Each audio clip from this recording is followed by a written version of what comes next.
Bom, pessoal, na aula 3, continuando, nós vamos importar novamente aquele arquivo. Então, eu defini aqui como Markdown essa célula e usei uma cerquilha, porque é um item geral, né? Lembrando que subitem eu coloco duas e assim por diante. Aí eu vou importar a biblioteca OS, vou usar o comando change chdir para acessar a pasta chamada aula 1, que está o endereço dela. E vou listar o que está dentro dessa pasta. Como output aqui embaixo, nós temos que dentro da pasta aula 1 tem uma pasta chamada Spectros e tem um arquivo chamado exemplo CSV, que é o arquivo que nós vamos fazer a importação dele. Para fazer a importação desse arquivo, nós vamos fazer a importação do pandas, né? Então import pandas spd. E aí em seguida nós vamos usar aquele comando read csv. Então pd.read _csv. Aí eu vou colocar aqui o nome do arquivo que ele vai ler. Aí lembrando que index call é igual a 0. Então, só para conferir aqui, né? Lembrando, ia ser isso aqui. Aí vamos guardar isso aqui numa variável chamada spectro, certo? Aqui, ó. Spectro é igual a pd.read_csv e exemplo CSV.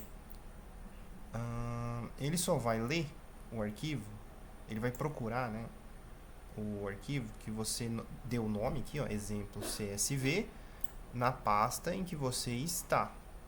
Que é exemplo.csv, está na pasta que você está trabalhando, que chama aula 1. Então é importante entender isso, que o read_csv ele precisa do nome do arquivo para poder ler o arquivo. E ele só vai ler o arquivo se tiver na pasta que você está trabalhando. Tá?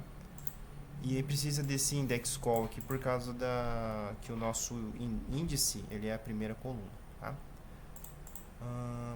Aí o próximo passo aqui é o seguinte, né? Antes de plotar ele, eu vou colocar ele aqui de novo, Spectrum, Shift Enter, né? Lembrando. E aí o que nós vamos fazer aqui? No vídeo anterior, nós fizemos uma configuração de exibição do gráfico, mas aqui no caso, nós não mudamos o data frame, ou seja, a tabela chamada Spectrum. Agora a gente vai fazer diferente, a gente vai cortar essa tabela, deixar ela menor, a gente vai selecionar um trecho, um intervalo aqui, ó, espectral, tá? E aí a gente pode fazer isso de duas maneiras diferentes. A primeira delas é usando um processo chamado iloc, então é ponto iloc, tá? Esse i é de índice, então nós vamos usar o índice como referência, tá? Abre e fecha colchetes e aí você vai trabalhar em cima do intervalo baseado no índice. Então, por exemplo, eu quero as 3 primeiras linhas. Se eu quero as 3 primeiras linhas, o índice ele vai do 0 até o 3, né? Seria isso, 0, 1, 2, 3. Na verdade seria até o 2, né? Então 0 até 2. Então eu vou usar aqui 2 pontos para selecionar da linha 0 até a linha 2. Então ele vai pegar 0, 1, 2. Ele vai pegar as 3 primeiras linhas, certo? Fazer um teste? Não, ele não pegou as 3 primeiras linhas. Ele pegou as 2 primeiras, tá? 0 e 2. Ou seja, ele não inclui o último item. Então é importante colocar aqui uma observação, ó, não inclui o último item, tá? Então, vou fazer mais um teste aqui. Eu vou incluir uma célula aqui e vou digitar Spectrum. Pronto, de novo, eu não alterei o original, continua chamando Spectrum. tá? Então, quando eu faço esse procedimento aqui de usar o iLock, você não altera o arquivo original, ele continua o mesmo, tá? Esse fatiamento aqui, esse intervalo, ele não alterou o arquivo original, tá? Então, como não inclui o último item, né? Por quê? Porque ele começa com 0. Se você quiser colocar aqui, né? Porque começa com 0. Então, se eu quiser pegar, por exemplo, que o 0, 1, 2 e 3, né? Que seria o 656, 01, 15, tá? Seria do 0 até o 3. 0, 1, 2, 3. Eu teria que colocar aqui do 0 ao 3? Não, né? Olha só, não deu certo. Teria que colocar do 0 ao 4, porque ele não inclui o último item. Se eu quiser do 0 ao 3, eu tenho que colocar mais um aqui, tá? Então, mais um. Ou seja, se eu quero até o 3, eu preciso colocar no final até o 4. Shift Enter, agora deu certo. 0, 1, 2, 3. Ou uma outra maneira, mais fácil, né, de entender isso, seria do início até o quarto item. Seria 1, 2, 3, 4. Ele incluiu o item 4. Tá? Uma outra forma de fazer esse fatiamento, né, essa seleção de linhas, é usando o próprio valor que está aqui dentro. Tá? Então, como é que funciona isso? Você vai digitar o nome da sua variável, ponto, só lock. Não tem i, porque você não está usando o índice, né? Então, é lock. Não está usando o índice,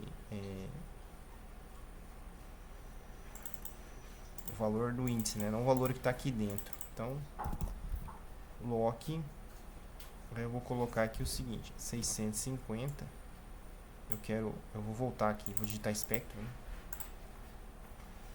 Eu quero o original, espectro, não foi alterado ainda o espectro. Bom, tá aqui o original. Eu quero selecionar do 650, que está aqui, até o 656. Eu vou digitar aqui 650 até 656. Aqui é 2 pontos.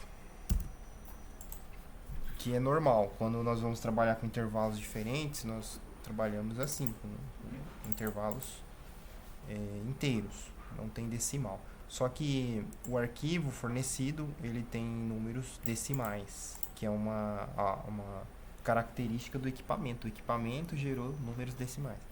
Então, como é que funciona, né? Eu coloco o valor que está aqui, 650 e 656, é o intervalo que eu quero trabalhar. Esse comando, ele vai procurar aqui no índice um valor igual ou maior. Então, ele precisa ser um valor igual ou maior que está aqui. Então, você pode colocar um comentário no lado. Um valor igual ou maior do que está dentro do colchete. Tá? Então, ele vai pegar o 650, porque é maior. Né? E o 656, como não, ele é maior que 656, ele pegaria. Né? Porque é igual ou maior. Pressionei aqui Shift Enter, ó. 650, pegou, 652, ele pegou, 654 ele também pegou, que está aqui, mas não pegou o 656. Tá? Por que ele não pegou o 656? Né?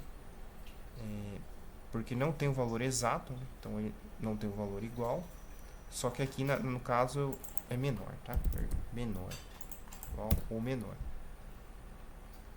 Então, como não tem na direita um valor menor, que é 656, ele acabou só um valor igual ou maior, ele não pegou esse valor aqui embaixo. Se eu colocar aqui, por exemplo, 3993, ele pegou aqui até o 3991. Por que ele não pegou o 3993? Porque é maior. Então, tem um intervalo inferior e tem um intervalo superior. No intervalo inferior é igual ou maior. Igual ou maior. Que no caso o 650 que ele pegou aqui é maior. Tá? Tá? O valor 650,4205 é maior que 650. Então ele vai pegar o valor igual ou maior. Agora, quando estiver fechando o intervalo aqui, ó, no limite superior, vou colocar esse aqui é limite inferior.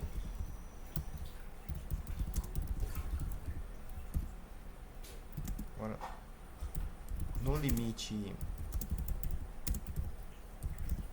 superior, já é diferente. Eu coloquei 3,993, ele não encontrou o valor igual e ele não pega um valor maior, ele pega um valor menor para que fique dentro desse intervalo. Então, se é de 650 3,993, ele vai pegar o valor igual 650 ou maior, ou ele vai pegar um valor 3,993 igual ou menor, tá? Para que os valores que apareçam aqui embaixo estejam dentro desse intervalo que você forneceu, tá? Então, no limite inferior, repetindo, é igual ou maior, que ainda está dentro do intervalo, e no limite superior é igual ou menor, porque está dentro do intervalo que você está fornecendo. Por isso que quando eu coloco aqui 659, por exemplo, ele pegou 657, porque o próximo objeto que estaria aqui, eu vou pegar o 656 de novo, porque é mais didático. Ó, ele pegou 654, porque o próximo valor depois de 654 era maior que 656. Então ele não pegou esse valor. Tá? Espero que tenha ficado claro. Então, o lock, ele pega o valor dentro do índice para trabalhar. Isso é útil quando você vai selecionar intervalos espectrais. Já o iLock, ele vai usar o valor do próprio índice, 0, 1, 2 e assim por diante. Isso é útil quando você for trabalhar com PCA, por exemplo, lá na frente. Então é isso, é assim que a gente trabalha com um fatiamento, né, a seleção de intervalos. Tá? Aí uma observação importante aqui é que no caso do tanto o iLock quanto o lock aqui, você precisa trabalhar na ordem correta. Então, se você observar aqui, está na ordem crescente. Então, 650, assim por diante, crescente. Se eu inverter aqui, ó, 656 até 650, não vai dar certo, ó, ele vai ficar vazio. Porque tem que ser necessariamente na ordem do índice. Então, vou dar Ctrl Z. Agora tá certo, ó, crescente, ó, 650, 656, tá?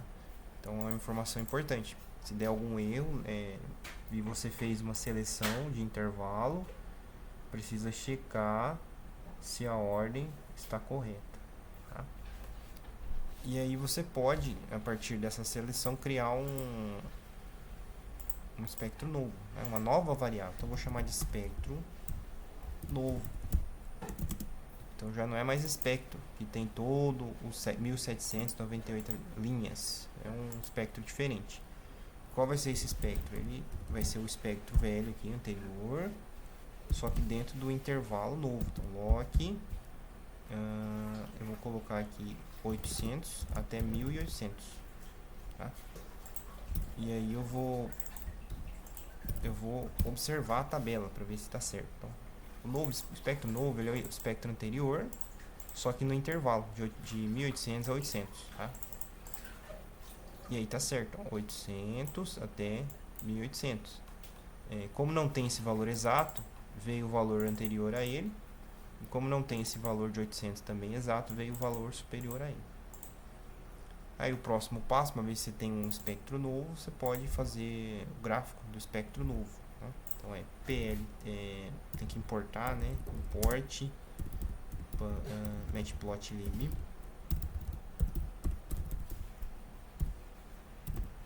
ponto pyplot splt aí plt ponto plot espectro novo.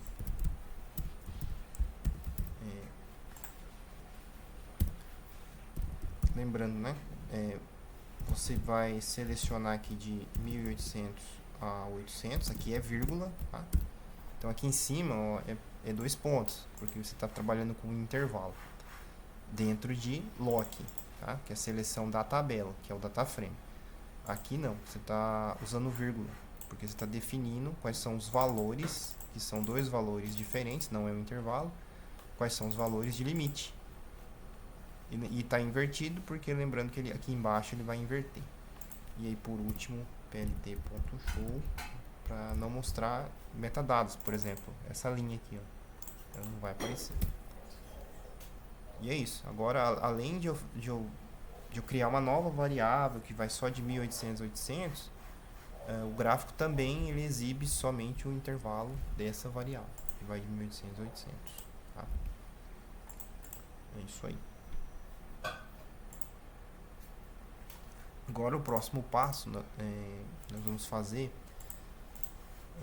é importar um arquivo DPT, que é o arquivo que nós trabalhamos do outro equipamento que nós temos aqui específico.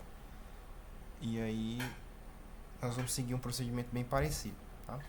Então a primeira coisa, né, é aonde eu estou nesse momento, né? os.get cwd, Shift Enter. Aonde eu estou? Estou na pasta aula 1. Quais são os arquivos que estão na pasta aula 1? os.listdir, ou seja, listar o que está no diretório. Tem os espectros e o exemplo, que é esse arquivo aqui que nós trabalhamos. Bom, é comum trabalhar com uma pasta chamada espectros, que dentro dessa pasta chamada espectros vai ter uma pasta para cada classe e cada pasta vai ter os arquivos DPT. Então eu vou entrar na pasta espectros.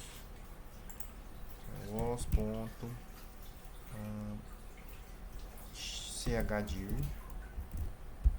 Aí lembrando que eu vou colar aqui o endereço que está faltando, que é espectros, né? Mas eu já vou entrar na pasta negativo. Eu vou passo a passo. Então R espectros, ou só espectros mesmo, espectros. Entrei na pasta espectros, os list de o que tem dentro da pasta espectros.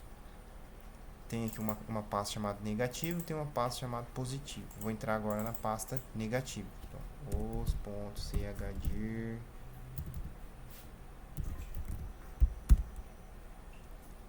Posso copiar o que está aqui. Tem que estar entre aspas. Quando você coloca entre aspas, ele fica vermelho. Opa, errei aqui. Eu vou copiar esse comando aqui, colar aqui embaixo. E para não ficar uma coluna, eu vou colocar ele dentro do print.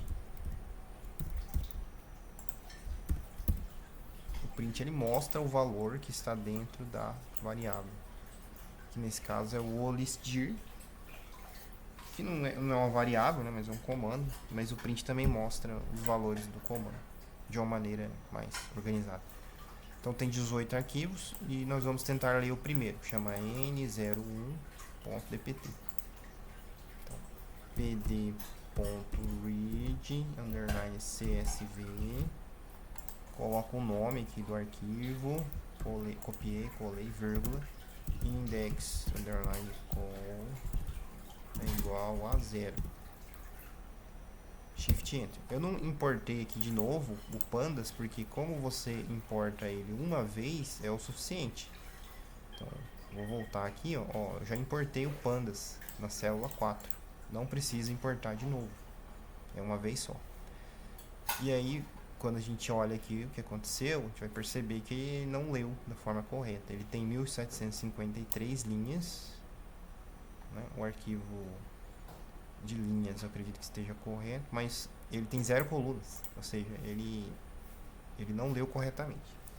E observando aqui, a gente percebe que o separador de linha e coluna é um tab. Esse símbolo aqui, /t, é o que está separando as duas colunas.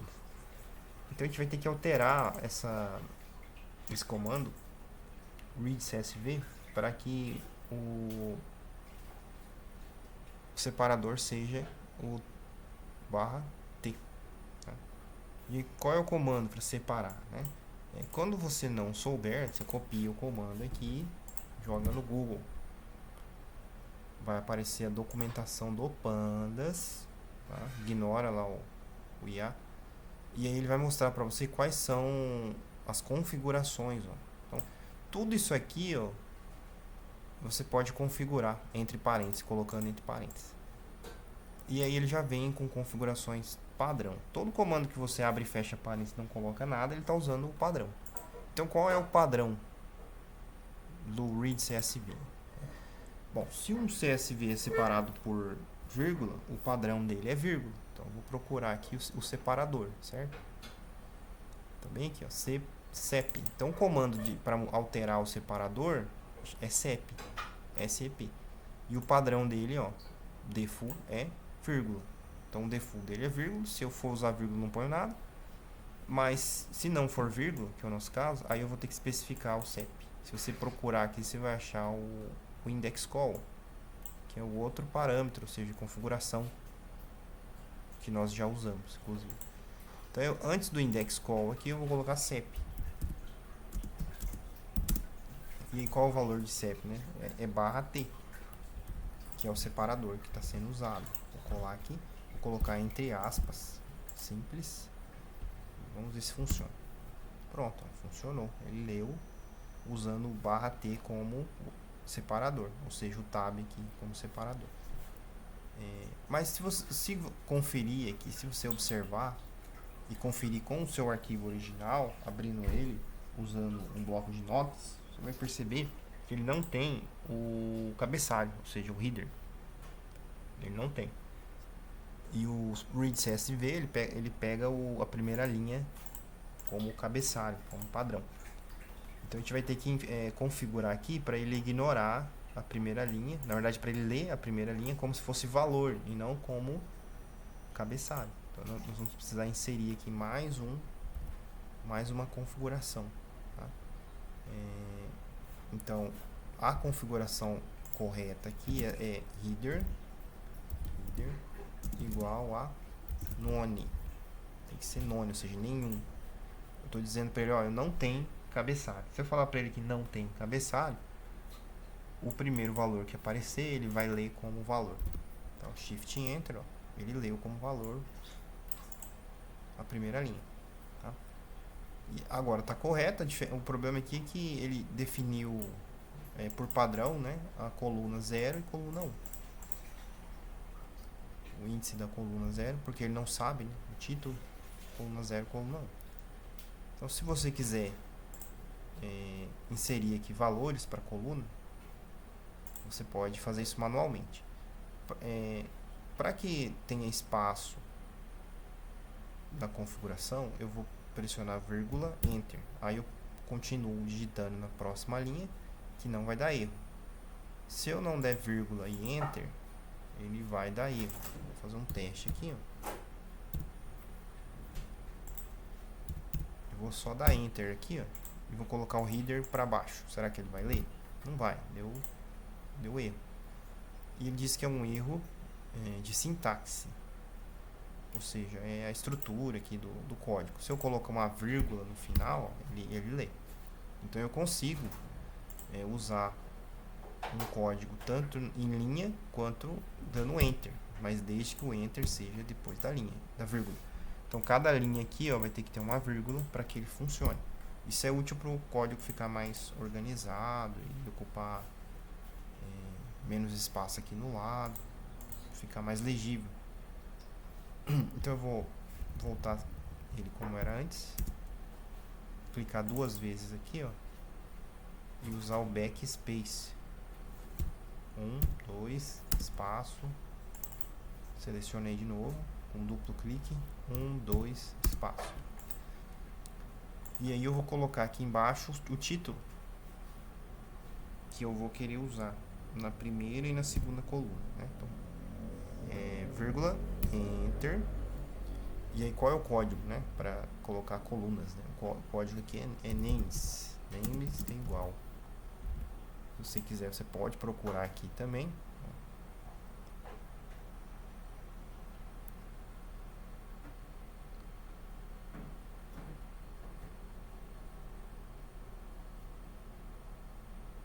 enfim, tem bastante configuração aqui. Vou deixar para vocês procurarem isso aí depois, mas se você colocar names, você pode renomear as duas colunas aqui.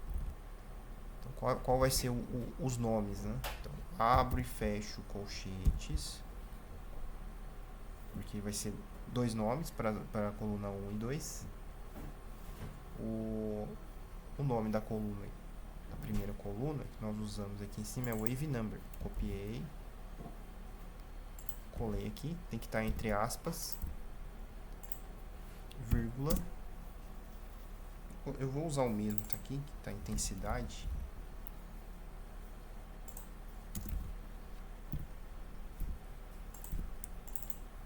E aí tem esses dois nomes, Shift Enter, então ele substituiu aqui o 0 por wave number e o 1 por intensidade. Ou você pode colocar transmitância, ele substitui aqui também. Então é isso, você fez a leitura do arquivo DPT, foi necessário fazer um pequeno ajuste, mas você conseguiu também fazer a importação desses dados. Aí no próximo vídeo, aí eu vou ensinar a fazer a importação de vários arquivos ao mesmo tempo, porque se você observar aqui na pasta que a gente está trabalhando, tem 18 arquivos. E aí a gente não vai ler um por um dessa forma e salvar em variáveis diferentes, porque isso daria isso seria mais trabalhoso. Então a gente vai usar uma estratégia de looping e iteração para poder salvar todos eles em um único data frame, todos esses 18 no próximo vídeo.